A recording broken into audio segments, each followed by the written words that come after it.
तो मेरी सबसे पहले सभी को राम राम व दिवाली की बहुत बहुत सभी को हार्दिक बधाई। आज मैं वीडियो काफ़ी दिन के बाद बना रहा हूं और मेरा जो बनाने का मकसद ये है कि मार्केट में काफ़ी पैनिक है।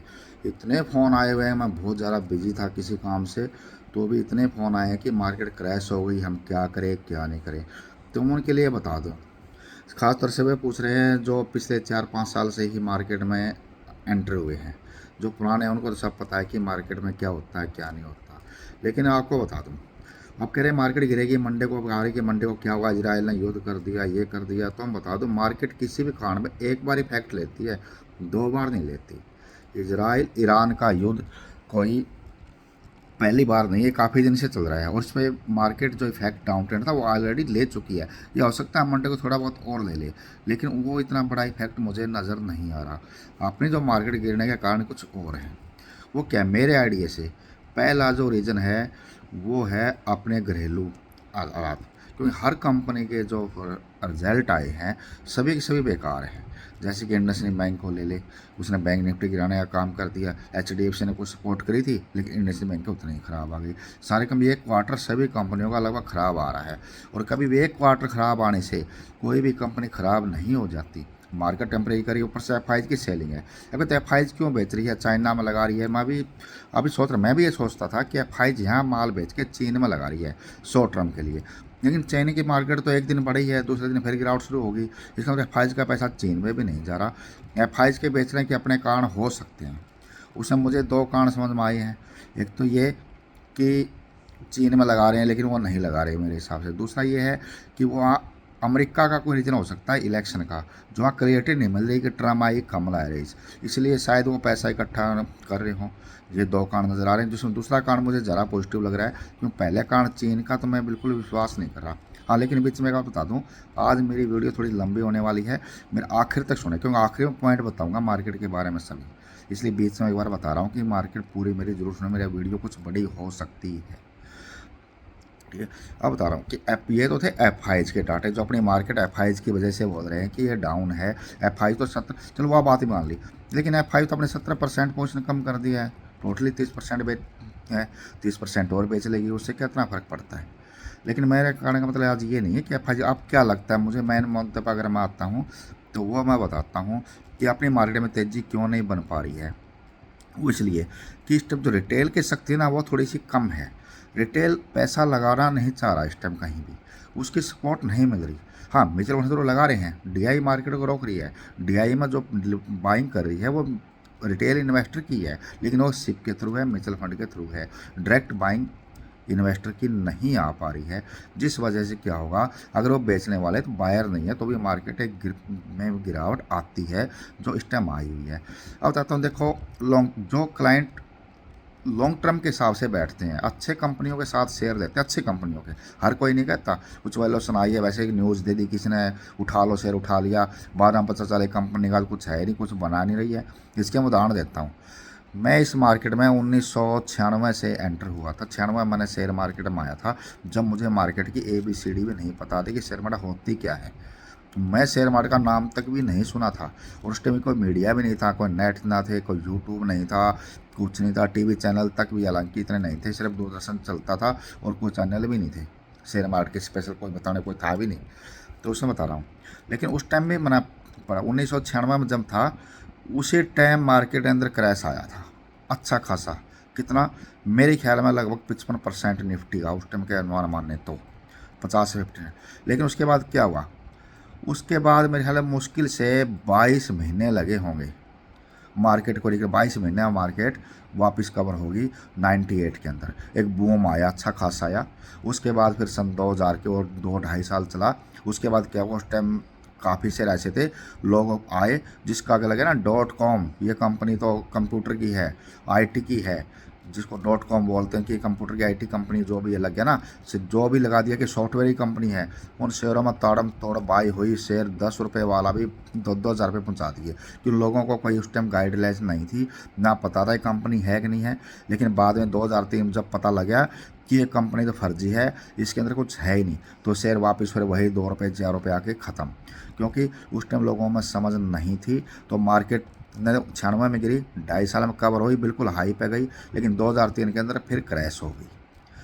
लेकिन उसके बाद जब क्रैश हुई 2000 में, उसके बाद क्या हुआ, कितने साल, सिर्फ उसके बाद उस टाइम मेरे ख्याल में मुश्किल सी 18 महीने लगे होंगे, 1.5 साल। उस इतनी बड़ी गिरावट के बाद भी, जो भयंकर से भयंकर गिरावट हम मानते हैं, उसके बाद क्या हुआ, 2003 से लेके 7 तक मार्केट खूब अच्छी, बिल्कुल हाई पर पहुंची थी, ऐसी जैसे अब गई हुई थी, बिल्कुल आप कवर होगी 1.5 साल के अंदर ही। उसके बाद फिर आया 2008-7 का फाइनेंशियल बोल लो, जो आर पावर का आईपीओ भी आया था, एक बहुत बड़ा आईपीओ था, जो मार्केट का मेन कारण गिरावट का वो बना था। उस समय भी क्या हुआ था, 2008 में भी लेमन ब्रदर बैंक अमेरिका का फेल हो गया था। पहले से अपनी बैंकों की हालात भी ख़राब थी, एनपीए बढ़ते जा रहे थे, मार्केट बुरी तरह क्रैश। उस टाइम कितनी क्रैश हुई, लगभग ये मेरे ख्याल में 40% के आसपास उस टाइम भी 40 या 50% के करीब करेक्शन मार्केट के अंदर आई थी। लेकिन कब तक टिकी, उस टाइम सबसे लंबा उसको टाइम लगा 30 महीने, यानी 2.5 साल का टाइम लगा। 2.5 साल के बाद 2008 की गिरी हुई, मैंने 2011 से मार्केट में मूव करना, उसका 2.5 साल के अंदर वो मार्केट वापस हाई पे पहुंच गई। ठीक है, 2.5 साल के अंदर ही मार्केट ने रिकवरी ले ली। उसके बाद आता है 2020, ये आपको सभी को याद होगा, क्योंकि जब एंटर किया 2020 से किया, कोविड का टाइम था, और मार्केट में जो करेक्शन थी वो 30 से 32% आई थी। और कितना टाइम लगा था, सिर्फ 10 महीने। 10 महीने में ही मार्केट वापस अपने हाई पर थी, जो लोग थे ना उन्होंने बिल्कुल हाई के ऊपर पहुंच चुकी थी। उसके बाद तो लगातार चल रही थी। तो अब करेक्शन आई है 26,000 से, अब तक गिरी कितनी है, सिर्फ 8%।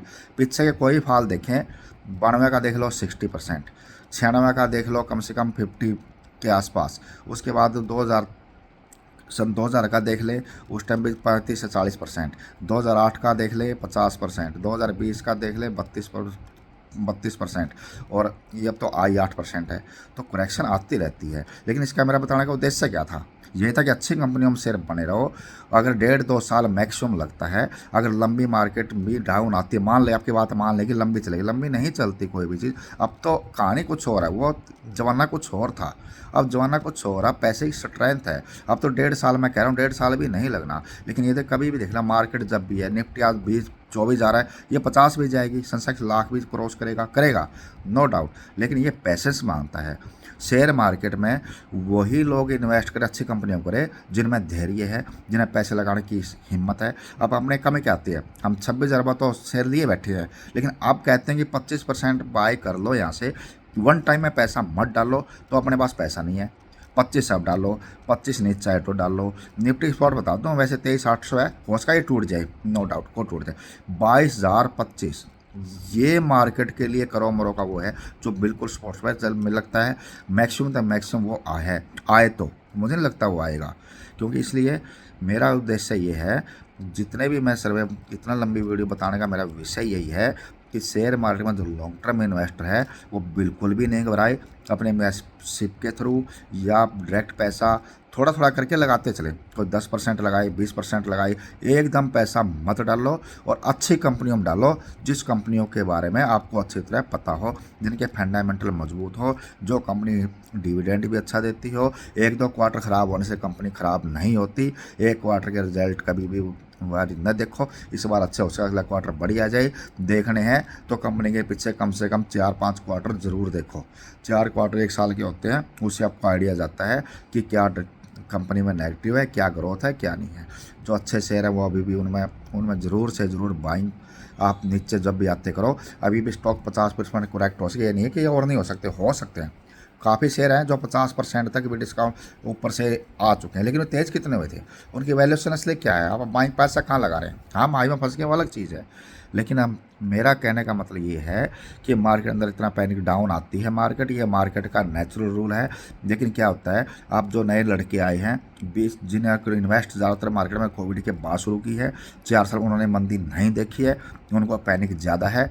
जो पुराने हैं मेरे जैसे, जो इन्हें मार्केट के सारे ट्रेंड देखे, उन्होंने 96 का फाल भी मुझे देखा है, 2000 का फाल देखा है, 2008 का देखा है, 2020 का तो हम लोगों ने सभी ने देखा है।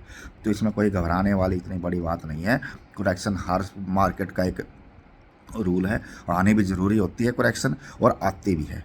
इसके अंदर वो घबराते हैं जो छोटे दिला, या जिनका कम पैसा होता है, या जो डर रहे हैं। अगर इन्वेस्टर बन के आए हो ना, इन्वेस्ट करो। आप ये मत सोचो म्यूचुअल फंड रिटर्न देखने की हमारी 50% रिटर्न आ गई, 40% रिटर्न आ गई, ये आ गई म्यूचुअल फंड में खूब सपने दिखाए 4 साल में आए हैं, वो नहीं है।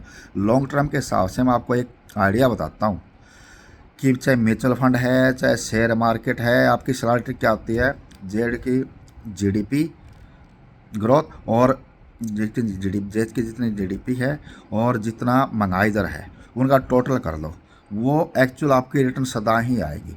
वो जैसे रिटर्न कितने हैं, महंगाई दर अपने 6-6.5% चलती है, 6% तक एवरेज मान लेते हैं, कभी 3 आ गई, कभी 8 आई, एवरेज एवरेज की बात कर रहा हूँ, कभी 4% होगी, कभी 3% होगी, कभी 9 भी हो जाती है, तो उनकी एवरेज 6% के आसपास रहती है।